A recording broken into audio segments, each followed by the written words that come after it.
Hello, and thank you for tuning into this week's Mayor's Update. As always, we have a lot of important information to share with you here this week, so please feel free to share this information with your friends, family, relatives, and anyone else who you think might find this information helpful over the course of the coming week. I want to say congratulations to all of our students who had performances this past week. The drama students over at Gardner High School for their performances of You're a Good Man, Charlie Brown. If you're catching this video on the earlier side of when it gets released, there are still shows on the 18th and 19th of this month, both at 7 o'clock at Gardner High School's Landry Auditorium, and tickets can be purchased at the door, so make sure you do go out and support our students who are performing there. Our choral students at Gardner Middle School all had their choir concerts this past week as well and did an excellent job. And Gardner High School had a very successful community and culture festival this past week after 2 years of not being able to do any festivals like that. So congratulations to all of our students and faculty who helped put on some very successful events, and I'm looking forward to seeing what events we can move forward with and carry forward as we move on to the spring and the warmer weather. So thank you very much to everyone who was involved in those. This past week, our senior center also housed a special St. Patrick's Day lunch this past Wednesday. Thank you very much to Finicky Fork for catering the corned beef and cabbage dinner that was available for those seniors on that day, as well as our senior center director, Mike Ellis, Councilor George Tyros, who helped serve, and all of the other volunteers who really helped make a difference in the event. Lieutenant Nick Maroney from the police department, our IT director, Bob O'Keefe, and everyone else. It was truly a big community event and was a big success too. We had several people over at the senior center. It's nice again to see these normal events coming back. We want to remind people that on the 29th of this month, the Vietnam Veterans of America's local chapter will be doing the Vietnam Veterans Memorial Day over in front of Gardner City Hall at 10 o'clock in the morning. So if you are interested in attending, more information about the schedule of events that day and what will be happening during the ceremony can be found on the city's website and Facebook pages. This past week, our police department welcomed a new member of the police force, but not someone who walks on two legs, but someone who walks on four. We debuted our brand new police dog, Rocky, named after our late Deputy Chief, Rock Barrio, who will be assisting in patrol efforts, drug assignments, and on tracking missing peoples. He will go to the Special Canine Police Academy with his handler, Officer Josh Willis. This is an 18-week course in which Officer Willis and Canine Rocky will be able to train in those various areas of police work and then come back and we can look forward to seeing Rocky around the city in several different places. So thank you very much to the Stanton Foundation for the grant that is covering all of the costs of onboarding Rocky's purchase, and several different other ways in which we can help grow and expand the canine program that we have over at the Gardner Police Department. This is something we haven't seen since the early 2000s. So to be able to bring that program back and really enhance what our police department is able to do is something that I'm very proud to say we're able to do here in Gardner again. And I'm looking forward to seeing how Canine Rocky and Officer Willis really help make their mark on the city of Gardner with this newly refurbished program that we have here.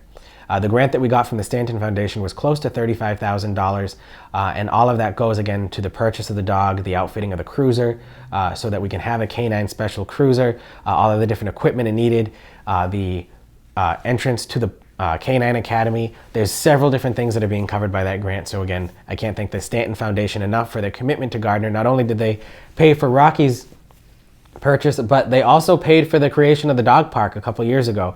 So they really have been a friend to us here in the city of Gardner, and I'm looking forward to seeing how we can continue to grow our relationship with the Stanton Foundation as we move forward as well. Downtown paving will begin during the third week of May. We want to give people as much of a early heads up as possible. So while we haven't even hit April yet, right now all weather dependent schedules, Parker Street's paving will begin on the third week of May. We do want to give people a heads up, however, that Unitil is going to be doing some work on Central Street to repair a gas line that they have installed that runs from about Monument Park in the Cottage Street area down to the Rotary.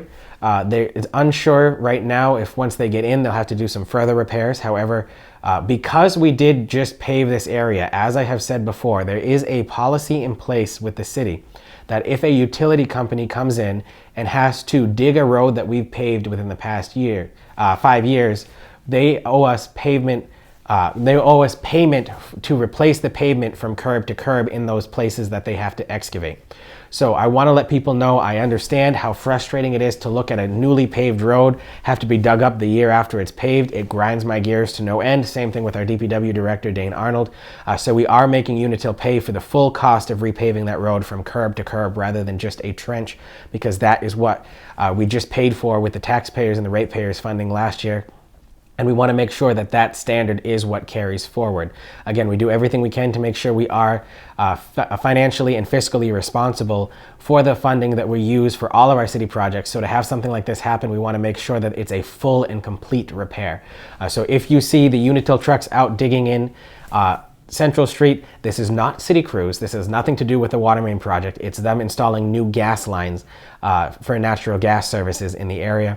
And again, once they're done, we'll go through and repave the whole thing. This is why the paving of Central Street from where they finished in phase 1 of the water main project to where they ended in phase 2 was not paved at the end of the last year. This is so that we can make sure that while they're paying us for the repavement, we didn't go ahead and waste any further funds on pavement at that point. So I want to thank DPW Director Dane Arnold, our City Engineer Rob Oliver, our DPW Business Manager Chris Coughlin, and everyone else who's involved in that project to make sure that that gets as stable as possible as we move forward. Once the downtown area, so Parker Street, Connor Street, and the other areas that saw water main work in the downtown area be repaved, we're going to go ahead and pave Pearl Street from Purley Lane down through Smith Street. The Pearl Street section of paving is subject to a further appropriation from the City Council so that we can go ahead and pave those areas here. But again, we're trying to get as much done before the end of the fiscal year because we are locked in at a lower rate thanks to signing the contract with Mass Broken Stone 2 years ago, who was overseeing our paving operations before any of these massive inflations in oil prices happened. We do have a clause in there for an escalation if oil prices do increase on pavement, but we were locked in at a 70-cent rate. Even with that escalation clause, we're close to 79. If we were to sign a brand new contract today for paving, we'd be close to 90 cents per unit. So it's going to be something that we still are saving a lot of money on. So we're going to try to get as much done before the end of the fiscal year as we can so that we can, again, be financially responsible in those matters. The downtown also saw some exciting news come this week. Candor Realty out of Haverhill announced that they were accepted for their offer on the Bullnose Flatiron building downtown and the Garboose building that houses Nails 2000s downtown from Mr. Dean Marcus, who has owned those buildings for several years.